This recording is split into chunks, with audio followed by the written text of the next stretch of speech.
Bom dia, que alegria nessa segunda-feira, dia 26 de outubro, podermos estar de volta com a Lectio Divina.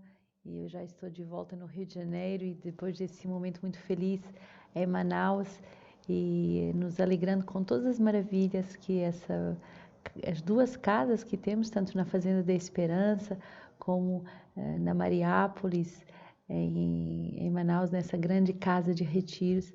Que alegria ver todo o fruto, toda a fecundidade da Palavra de Deus no coração dos nossos irmãos.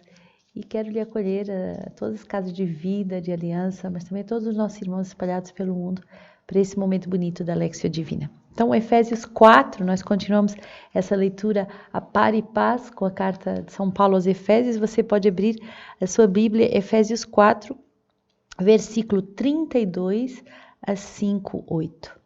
Sede bondosos e compassivos uns para com os outros, perdoando-vos mutuamente, como Deus vos perdoou em Cristo. Tornai-vos, pois, imitadores de Deus, como filhos amados, e andai em amor, assim como Cristo também vos amou e se entregou por nós a Deus, como oferta e sacrifício de odor suave.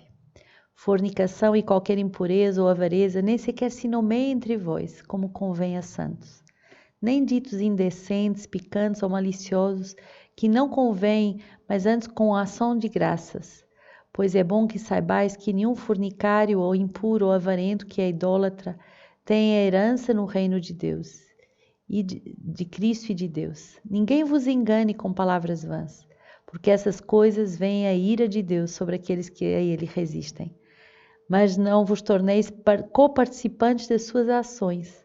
Outrora eras trevas, mas agora sois luz no Senhor. Por isso, andai como filhos da luz. Que bonita essa palavra de São Paulo aos Efésios, que nos exorta a andarmos como filhos da luz, como filhos amados, que se tornam o odor suave de Cristo. É bonito que São Paulo nos adverte como um pai espiritual, né, de fugir de tudo que nos afasta dessa vida de santos, dessa vida de santidade, impureza, avareza, palavras indecentes, picantes, maliciosas. Nada disso convém, nada disso é digno de cristãos.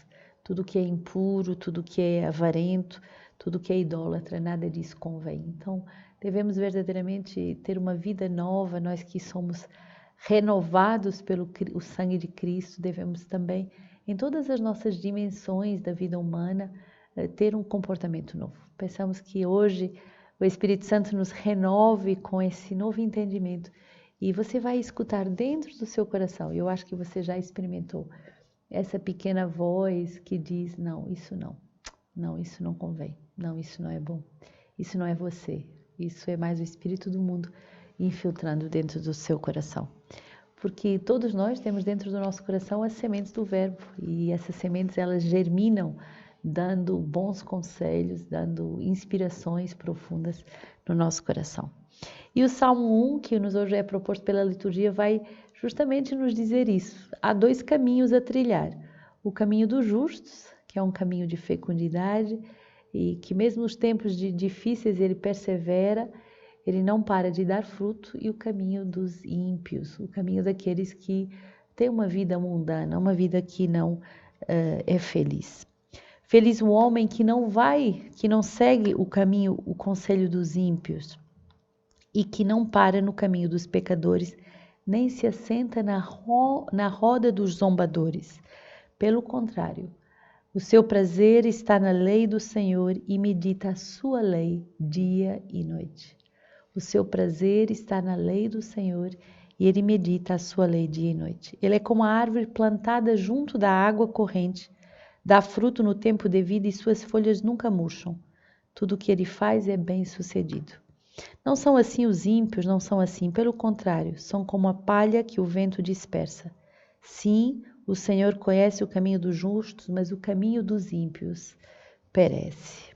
O Senhor conhece o caminho dos justos, mas o caminho dos ímpios perece. E o Evangelho de Lucas que é o evangelista da alegria, o evangelista da misericórdia, ele vai hoje nos contar como o Senhor vem de verdade nos curar e, sobretudo, nos libertar, nos endireitar. Nós que estamos prostrados com as nossas doenças, com os nossos pecados, o Senhor vem para fazer essa obra de libertação, essa obra de nos endireitar, de nos pôr de pés eretos na graça de Deus, na glória de Deus, na bela dignidade que Ele quer dar à nossa vida. Então, abramos o Evangelho de Lucas, Lucas 13, 10 a 17. Lucas 13, 10 a 17. Ora, Jesus, estando ensinando numa sinagoga no dia de sábado, e eis que se encontrava lá uma mulher que, possuída, havia 18 anos por um espírito que a tornava enferma. Estava inteiramente recurvada e de modo algum poderia endireitar-se. Vendo-a, Jesus chamou-a e disse: Mulher, estás livre da tua doença. Ele impôs as mãos. E no mesmo instante, ela se endireitou e glorificava a Deus. O chefe da sinagoga, porém, ficou indignado por ver Jesus ter feito uma cura no dia de sábado. E tomando a palavra, disse à multidão: Há 6 dias nos quais se deve trabalhar. Portanto, vinde nestes dias para seres curado, e não no dia de sábado.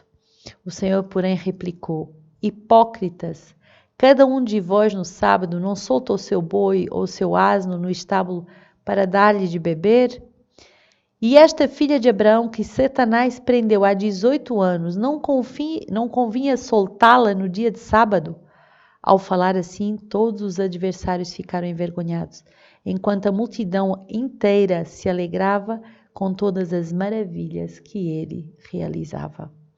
Palavra do Senhor. Que forte ver a liberdade do Espírito de Jesus. As leis são boas, mas as leis não devem entravar e nos constranger a fazer o bem e a seguir a lei do Espírito.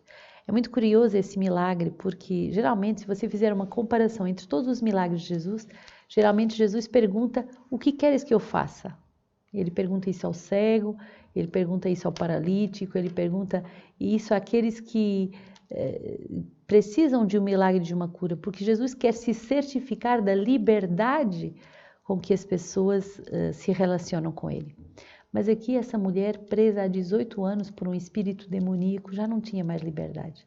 Ela estava oprimida, tolhida, encurvada na sua falta de liberdade. E aí Jesus vai como esse Salvador puxá-la, retirá-la das trevas e que tem uma palavra de autoridade sobre a sua vida. Mulher, estás livre da tua doença. E logo ela se endireita nessa bela liberdade e dignidade dos filhos de Deus. É impressionante o olhar de Jesus, que sabe discernir quando nós podemos fazer um passo ou quando precisamos de um ato de salvação repentina com muita autoridade. Ele quer nos educar como filhos adultos e por isso ele nos faz colaborar na obra de salvação. Ele quer que nós entremos com a nossa vontade, com o nosso sim, o nosso faça-se, e ao mesmo tempo Deus sabe discernir quando a pessoa está completamente tolhida, impossibilitada de até pedir auxílio. Então que o Senhor nos dê esses olhos que veem à nossa volta, esses olhos que reconhecem os sinais dos tempos, esses olhos que são capazes de perceber até que ponto a pessoa é capaz de pedir ajuda, é capaz de colaborar, ou então quando ela não é capaz de pedir ajuda, sou eu que devo dar o passo, sou eu que devo ir ao encontro dessa pessoa. Que o Senhor nos dê olhos para ver, ouvidos para escutar o clamor dos pobres e coração para amar. Que o Senhor nos dê pernas para correr, ir ao encontro daqueles que nem sequer sabem ou conseguem pedir ajuda. E hoje vamos ter uma leitura patrística muito bonita de São Clemente, século I, e ele diz assim: não sejamos desertores da vontade de Deus. Não sejamos desertores da vontade de Deus. Tomai cuidado, diletos, para que os benefícios de Deus, tão numerosos, não se tornem condenação para todos nós. Se não vivermos para Ele de modo digno e não realizarmos em concórdia o que é bom e aceito diante da sua face. Pois foi dito em algum lugar: o Espírito do Senhor é lâmpada que prescruta as cavernas das entranhas. Consideremos quão próximo está e que nada lhe é oculto de nossos pensamentos e palavras. É, portanto, justo que não sejamos desertores da sua vontade. É preferível ofendermos os homens estultos e insensatos, soberbos e presunçosos na jactância do seu modo de falar do que a Deus. Veneremos o Senhor Jesus, cujo sangue foi derramado por nós. Respeitemos nossos superiores, honremos os anciãos, eduquemos os jovens na disciplina do temor de Deus, encaminhemos nossas esposas para todo o bem. Manifestem o amável procedimento de castidade. Mostrem o seu ser puro e sincero propósito de mansidão. Pelo silêncio, deem a conhecer a moderação da língua. Tenham igual caridade sem acessão de pessoas, para que com aqueles que santamente temem a Deus. Participem, vossos filhos, da ciência de Cristo. Aprendam que grande valor tem para Deus a humildade, o poder da casta caridade junto de Deus, e como é bom e imenso o seu temor, protegendo a todos que nele se demoram na santidade de um coração puro. Porque ele é o prescrutador, aquele que prescruta os pensamentos, as resoluções da mente. Seu Espírito está em nós e, quando quer, retira-o. O Senhor é aquele que prescruta os pensamentos e as resoluções da mente. A fé em Cristo tudo confirma. Ele, pelo Espírito Santo, nos incita. Vinde, filhos, ouvi-me, ensinar-vos-ei o temor do Senhor. Qual é o homem que quer a vida e deseja ver dias bons? Afasta tua língua do mal e não profiram teus lábios a mentira. Desvia-te do mal e faz o bem. Busca a paz e persegue-a. Misericordioso em tudo, o Pai benigno tem amor pelos que o temem.